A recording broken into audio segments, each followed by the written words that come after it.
नमस्कार सर्वांना, Rupali delicious kitchen मध्ये आपलं स्वागत आहे। आज आपण मस्त असा सगळ्यांना आवडणारा कुरकुरीत असा चुरमुऱ्याचा चिवडा बघणार आहोत।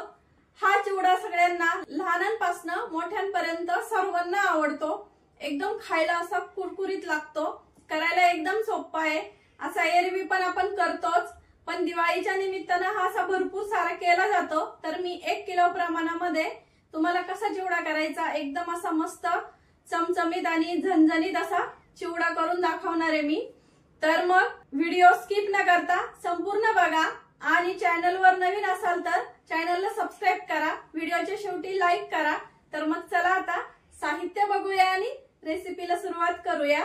तर आपण चुरमुऱ्याचा चिवडा जो करणार आहे तर त्याचं 1 किलोचं जे प्रमाण आहे ते सांगते। इथं 1 किलो चुरमुरे घेतले, एकदम असे कडकडीत असे घ्यायचे, कुरकुरीत असे। आणि कुरकुरीत नसले तर थोडेसे ते गरम करून घ्यायचे आपल्याला। हे बघा, एकदम असा अगदी लगेच फोडला असा बोटावरती दाबला की छान आवाज आला पाहिजे असा कुरकुरीत। तर यासाठीच आता साहित्य बघूया। आता 1 किलो चुरमुऱ्यासाठी मी जे नेहमी साहित्य घेते तेवढं सांगते तुम्हाला। तर आपण इथं 100 ग्रॅम खोबरं घेतलंय, 100 ग्रॅम शेंगदाणे, 50 ग्रॅम इथं डाळवा घेतलंय, 10 ते 15 ग्रॅम आपल्याला इथं कढीपत्त्याची पानं, 10 ते 12 हिरवे मिरचीचे तुकडे।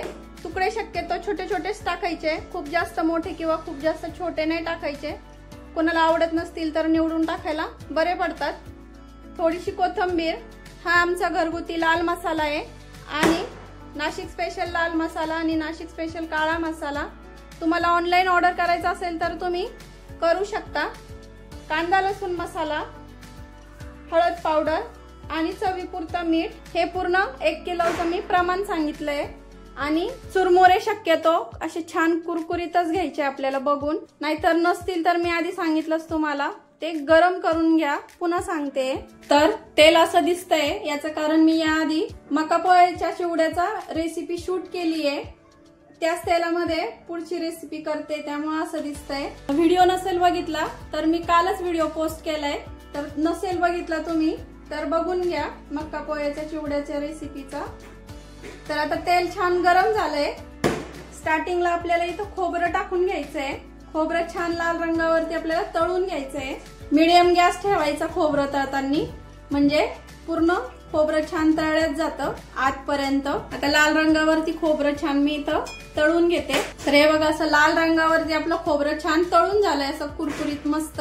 काढून घेऊया। शेंगदाणे तळायचे खोबऱ्यानंतर, शेंगदाणे पण छान असे मस्त कुरकुरीत होईपर्यंत तळून घ्यायचे। खूप जास्त काळे करू नका शेंगदाणे खोबरं, नाहीतर ते कडवट लागू शकतं चिवड्यामध्ये।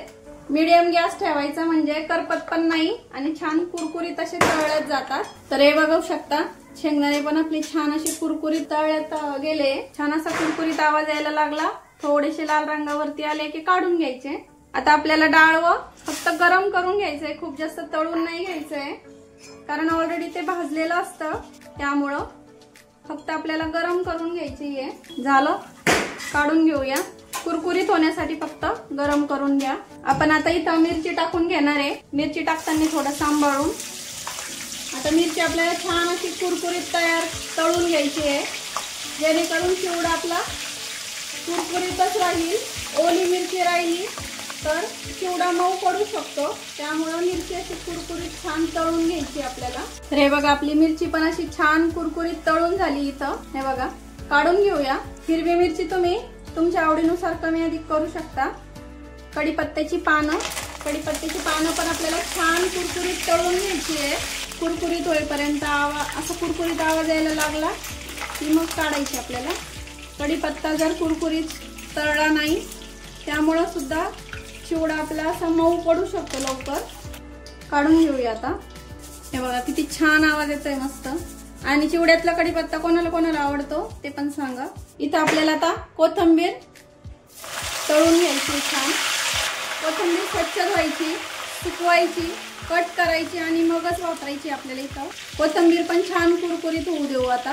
कोथिंबीरीला अजिबात पाणी ठेवायचं नाही, नाहीतर तेल अंगावरती उडू शकतं। तर हे बघा, कोथिंबीर पण अशी कुरकुरीत तळून झाली आहे, काढून घेऊया आता।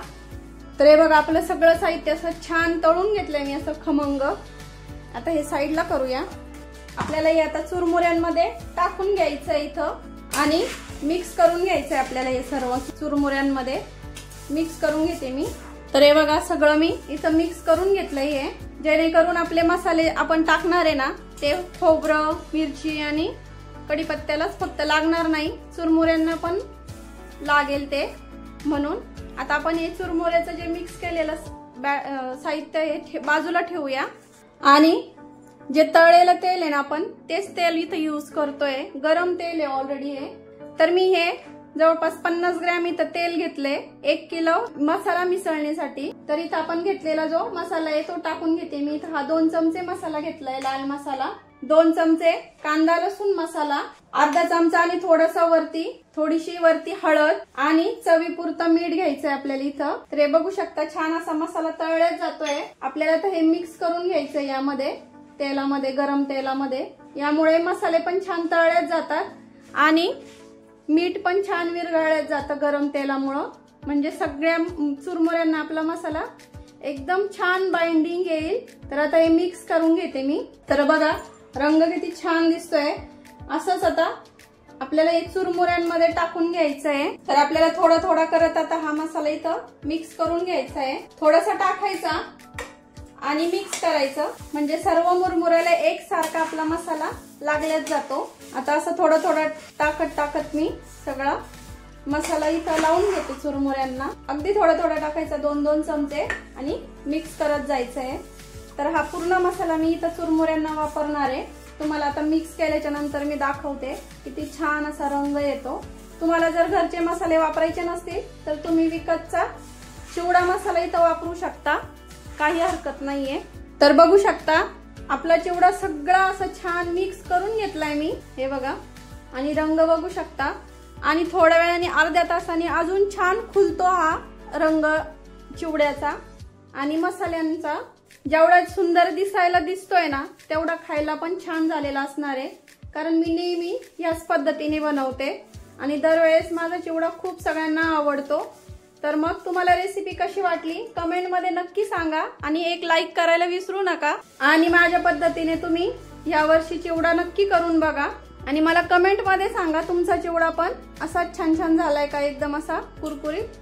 तर हे बघा एकदम असा कुरकुरीत झालाय मस्त। शक्यतो मसाले असे छान गरम तेलामध्ये टाकले ना तर चुरमुऱ्यांना कुठलाही प्रकारचा चिवडा असू देत त्याला छान लागल्याच जातो, त्यामुळे तुम्ही अशी पद्धत वापरायची। तर मग आता करून बघा मग आणि मला कमेंट करा। तर बघू शकता आपला असा मस्त कुरकुरीत असा चिवडा रेडी आहे, अजिबात असा, हे बघा छान असा आवाज येतोय मस्त कुरकुरीत। तर मग या दिवाळीमध्ये माझ्या पद्धतीने असा मस्त छान कुरकुरीत असा चिवडा करून बघा आणि मला कमेंट मध्ये सांगा तुमचा चिवडा पण असा छान छान झालाय का ते। तर रेसिपी आवडली असेल तर लाईक शेअर सबस्क्राईब करायला विसरू नका।